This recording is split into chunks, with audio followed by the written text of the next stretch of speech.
হাঁটা চলা, হিজাব পরেছেন কিন্তু হাঁটা চলা ঠিক নেই। যেভাবে চিন্তা করেন, হিজাব পরার পরেও মাথায় অনেক চিন্তা আসতে পারে, বা ছেলেটা বেশ সুন্দর অথবা মেয়েটা সুন্দর, এভাবে দেখা দেখি চলতে থাকবে।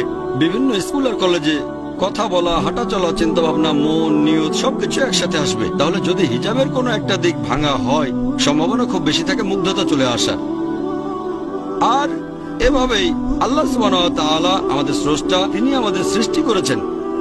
যদি বিপরীত লিঙ্গের সাথে কথা বললে আপনার কিছু না হয়, তাহলে তো আপনাকে ডাক্তার দেখাতে হবে।